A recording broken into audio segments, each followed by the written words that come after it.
It's Bob and Tom Tonight, starring Chick McGee, Christy Lee, Josh Arnold, and Tom Griswold. And now, it's the Bob and Tom Show. That kind of rhyme.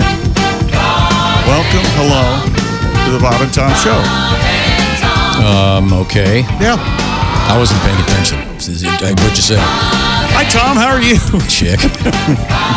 Hello, Christy. How are you? Hi, Chick. I'm great. Thanks for asking. Hello, Josh. Hey, Chick. Hello, Ace. Chick. Guest today, Jess Hooker. She'll be checking in from her bedroom. Kostaki Economopoulos from, that's not any report. That's an LA report. And world-class auto racer Alexander Rossi will be chatting with us. And Pat is here. Oh, there he is. All right. And there's Pat Godwin. With his guitar and his keyboard and his isolation booth somewhere in the United States of America. Yeah. And in the hinterland. No, he's not in the hinterlands, but he's Can not you here. hear us, Pat? Apparently not. Okay. Okay. If there's anything funnier than us saying, "Can you hear us, Pat?" and him just staring, not acknowledging. I can hear you now. I can hear you now. There we go. Okay, great. It's so funny. Hey, Pally. Hi. What happened? Oh, no worries. We're good to see you. Very good. You guys. Now, we'll begin with some sports, et cetera, but just want to say that we are socially distanced, as is apparently the proper thing to do right now. Yes. With Christy in a different room, Pat at a different location, Yeah. and our engineer Ace Cosby at least 10, 12 feet from me, 10 feet plus from Chick, as is Josh. So we're all spread out. Spread out. And, doing thusly. And I just want to make that clear. I got water in my ear this morning in the shower, which is driving me crazy So right now now. you're hearing like you're underwater? Yeah, my one ear is going. Every morning he almost waterboards himself in the shower. It's just amazing. Don't you throw your head back and as if you had long hair and shake it back underneath the nozzle? Now I do have long hair with. I got to get this cut. Is there somebody who does the comb over from way back there? Oh, wow. So And instead of combs it forward. It's the comb forward, yeah. I bet there is. Wow, That'd be hard to do. Maybe I can figure out how to do that for tomorrow's show. Well, it's going to have to grow a lot before. Yeah, you're not going to be able to get that over your head. I think Get a part way. former NBA coach Dick Versace, a longtime NBA coach, he had an exotic Q-tip comb over. It was more of a wrap, Yeah. kind of swirled Like around cotton candy. like a Dairy Queen. How did he Yeah. do it? I don't know. I think there was a process. I think he would grow it out on one side. on one side, and then they would sort of do a turban thing. Okay, yeah. I think that's right. I think that's correct. Gosh. And he was saying to himself, "Nobody notices. I look great. This It was looks like good." a hair beret. Can you imagine what it looked like not all done? In the so it was shower? just one side, just this. There's a guy in oh Looked gosh, like Veronica Lake. Yeah. Yeah. Sorry. the guy in that Scorsese movie, the really good one, Goodfellas or Casino? Goodfellas. Remember, there's the one guy that ends up in the freezer. He's got that kind of. Barbone? That fuzzy, The guy that shows up with the Cadillac and Yeah, it's almost a fro kind of helmet or something. Yeah, it is very helmety. Yeah, but that was a perfect casting, by the way. Yes.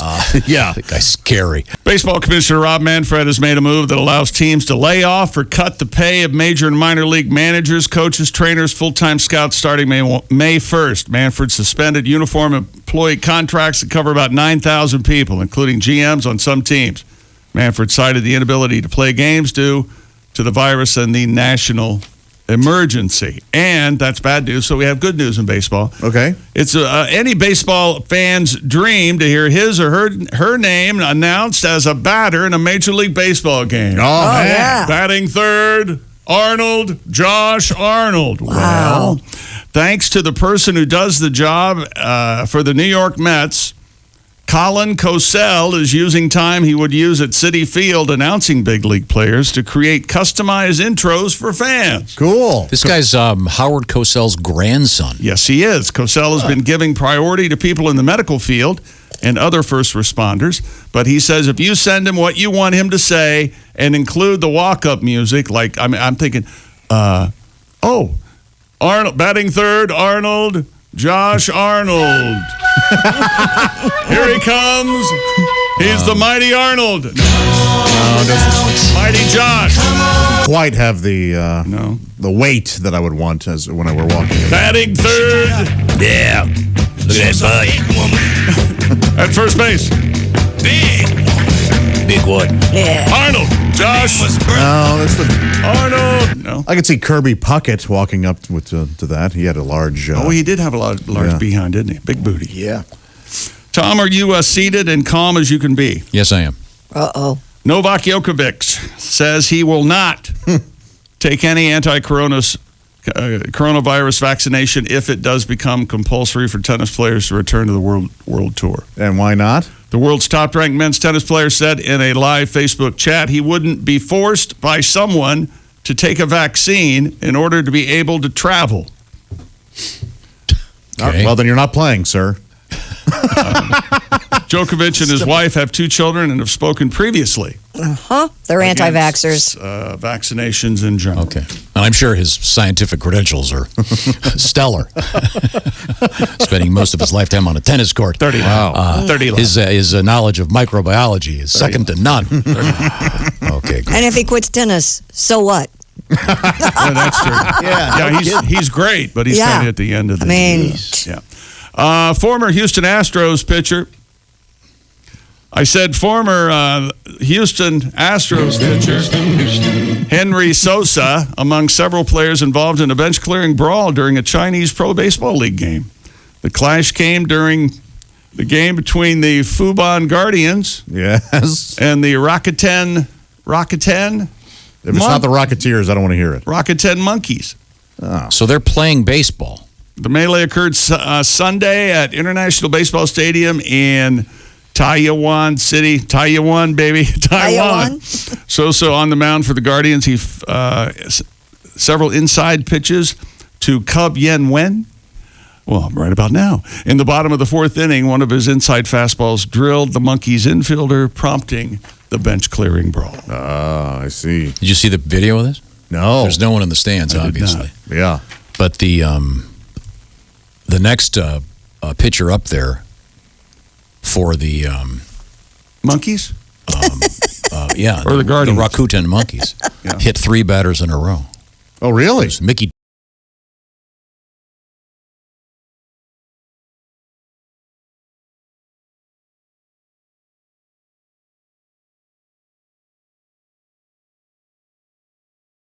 This joke. Remember earlier, I made a joke about the commissioner of baseball's assistant. Who was his assistant?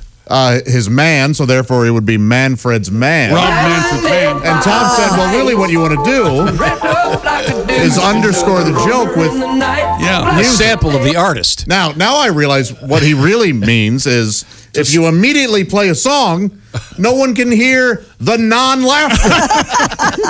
The stunned silence.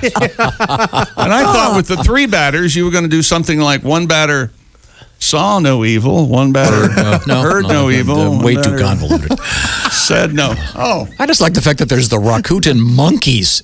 I think that's a good name. Team. Why don't we have a great name. a monkey for team mascot? Go Monks! Go Monkeys.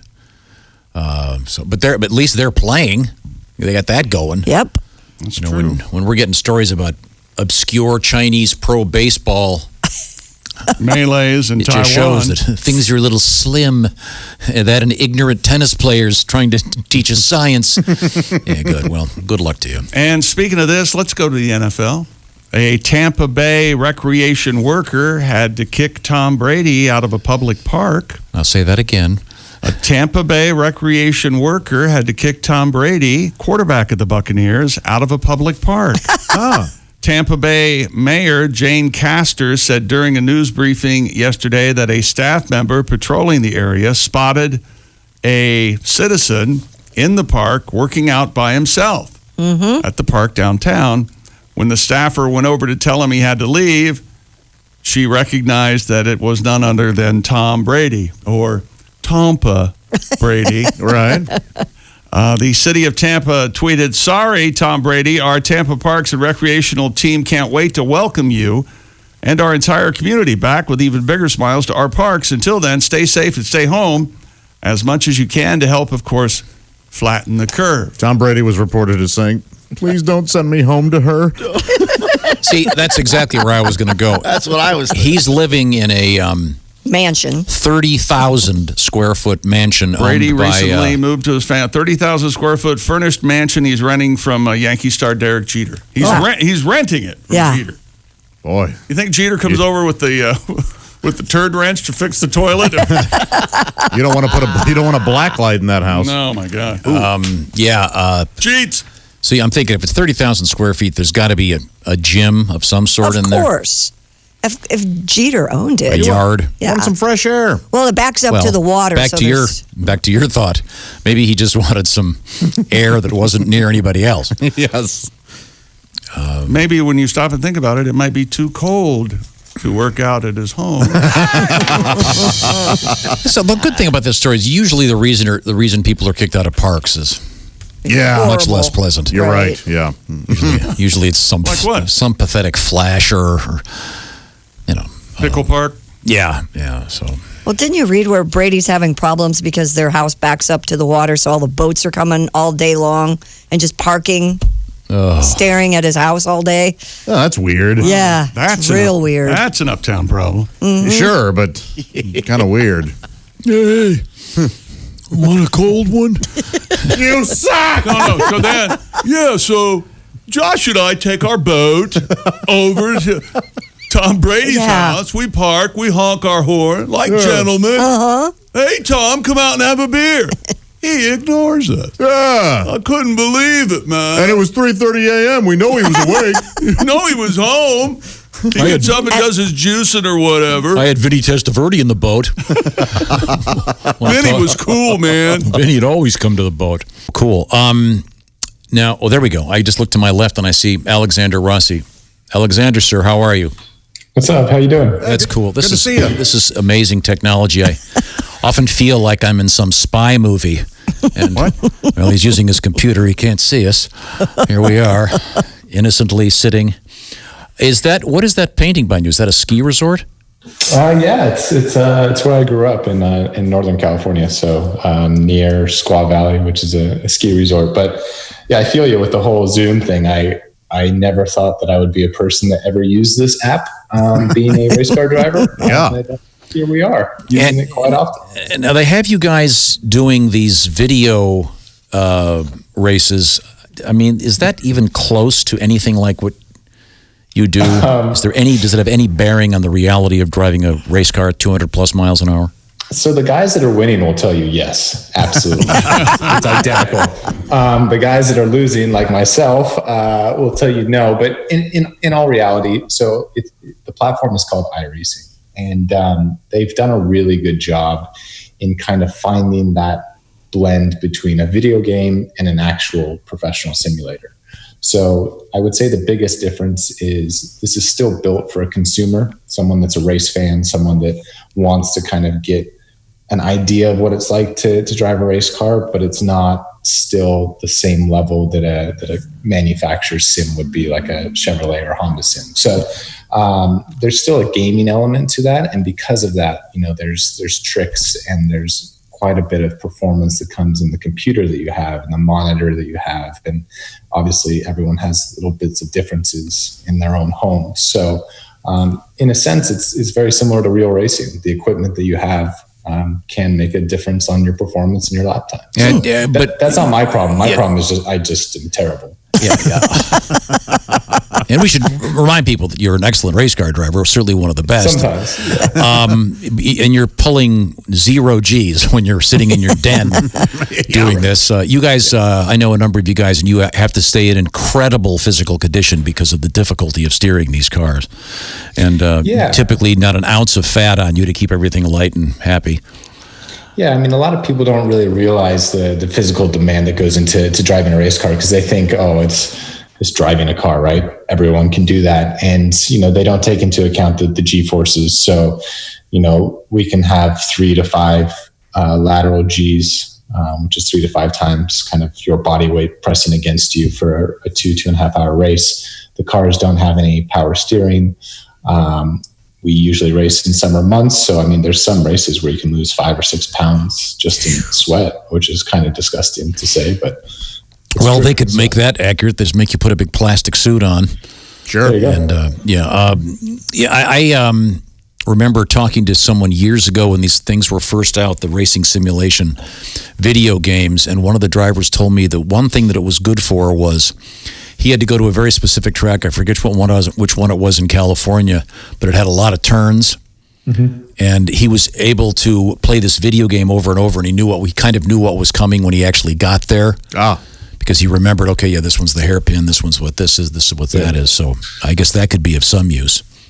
No, I think that's exactly right. And we use the simulators when things are all normal going into race weekends to kind of give us a refresher of the tracks we're going to, because the IndyCar season, you go to one track once a year, right? So if I hadn't been to a track in 12 months, then it's really useful to go in the week before and to get on the sim and kind of just refresh yourself with the break points and the gears and kind of just the different approaches that you would take. So in the real simulator, in the actual simulators that you guys use, the really high level ones, when something goes wrong, does it tell you just how wrong you were, or is it just kind of shut down, or does a voice come through and go, you just flew into the parking lot? Right. I mean, all of your engineers are there, so it's pretty obvious when they come on the radio and they're like, "You're an idiot," type of thing. So the simulator doesn't have to tell you anything. You've got humans watching you, and it's even worse than at the racetrack, right? Because obviously they have all of the data and the telemetry that's coming back live from the car to their computers at the racetrack. But when they're at the sim, they're kind of in a room just behind what you're doing, and they're watching the monitors and everything. And so you can't really get away with anything. If they tell you to do something like, "Oh yeah, I did it," they can easily say, "Yeah, no, clearly you did." Now, are you still up and running with the coronavirus and everything? Do you still have your podcast going? I do. Yes, we This is with Hinch do it via Skype. Yeah, we do it with James. It's a very unprofessional podcast, but hey, we have a good time. Last week we actually did a bourbon themed podcast. Yeah, I saw that, the whiskey tasting. Did you enjoy that? That was really cool. Yeah, it was a nice little twist. We got to sample 4 bourbons during the podcast, and the podcast probably got progressively worse. Hey, the way things are going with your online racing, maybe you should sample a bourbon every 50 laps. Good point. Maybe. We'll try that this weekend. Okay. And lastly, Alexander, if they want to find the podcast, where do they go? Anywhere you listen to podcasts. It's called Off Track with Hinch and Rossi. So any of your iTunes podcast apps, Castbox, Playbean, any platform you prefer, we're there. Okay, great. I love the Napa racing cap, by the way. Yeah. Oh, thanks, man. Feel free to send a case of them here. Yes. Maybe you and I will get to make another video coming up. Oh, yeah. I hope so, man. Yeah. That was great. Those are a lot of fun. Yeah. Super funny. Alexander Rossi, racing champion. Thank you, sir. Thank you, guys. And don't use the word optics like that. Do we have any history today? Oh, I suppose we're running out of time. Okay. Time now for Today in history. Today is the 21st of April. Yes, it is. Time now for. Okay. Hey, it's Tom Griswold birthday eve. That's true. It's Iggy Pop's birthday. Oh. How old is he, like 71 or something? 73. Oh, wow. Boy. Wow. Man, that's an old chest. His chest has been through a lot. Yeah. Very thin. Didn't he used to cut himself on stage and all sorts of dumb stuff? He was a showman, all right. Yep. Yeah, it's all about the music. The fact that he can hear is a miracle. Man. Who says he can? Did you ever go to one of those shows? I mean, No. they were on 12. He probably has hearing That aids. Lust for Life song is just awesome. Oh, amazing. Chick, you're not going to like this. Oh, good. I'm a very big fan of What about the Beatles? Andy McDowell. Oh. You are? Yeah. She can single-handedly ruin any movie. Nope. Nah, Groundhog 4 weddings Day. and a funeral, she's okay. She is. That's the thing. She's okay in everything. She's not particularly attractive, and she's a one-note, boring, When did the memo go out? monotonous. This woman's attractive. When did that happen? They dubbed her voice for Greystoke, right? Yep. Yeah. I think she's great. I think she's fun. Chick Tony Romo, happy birthday. Oh, Romo. Romo. Romo says what? And that leads right to this, and this is probably why he's named that. What? 753 BC, Romulus and Remus found Rome. Oh, How about that? wow. Yeah. Remus was quite the adventurer because he got kidded his whole life. They sure did. Hey, Remus. Okay, Been reaming. ream this. You're always in behind. Come on. Okay, that's too sad to read. The Red Baron killed in action on this date. Nope, go back. Oh, no, he can't read that. Abraham Lincoln's funeral train leaves Washington. See? It was a celebration of his life. The train's a-leaving. Yeah, that's famous when you do the parade after you're dead. And on a train. Yeah, wow. Okay. That's a pretty good train whistle. That's very good. Oh, here we go. that's Finally, really the most good. important thing on this date in 1963, the Beatles and the Stones met for the first time. Oh, boy. Hated each other. Almost got into a fist fight. Okay, thank you very much. Now, Kidding me? Time now for Things We Learned, brought to you by Grainger. Delivering the products that keep your facility running is what Grainger does best. They've been doing it for 90 years. Visit Grainger.com for whatever you need, whenever you need it. Grainger. For the ones who get it done, be sure and ask about the Grainger Ranger. okay, thank you, Grainger. I weighed in on emojis, and sometimes I don't think they're appropriate. Yeah. But the way things are going, you'll go to court, and the judge will hand you your sentence, and it'll be, well, there's a little chair, and it looks like it's on fire. Uh-oh. Well, We better appeal. Chair emoji. We've learned that Kostaki has his own bobblehead. Yep. I don't understand it, but oil's got a negative price on it, so I guess gas will be cheap. And Do we there's- get a barrel when we pull in? Or There's one Blockbuster left in Bend, Oregon, and they're up and running and doing safe business. So good for them. And remember did you ever go to the porno section of a Blockbuster? I don't remember Blockbuster having porno sections, but I know video stores Yeah, did. it said, "Be kind, don't leave your DNA behind." Oh, sure. Well, Everyone knew that. Okay, this is the Bob and Tom Show. Watch the entire show live or on demand with the Bob and Tom VIP All Access Pass. Listen live with the Bob and Tom app and make sure to visit bobandtomstore.com. Tune in next time for more Bob and Tom Tonight.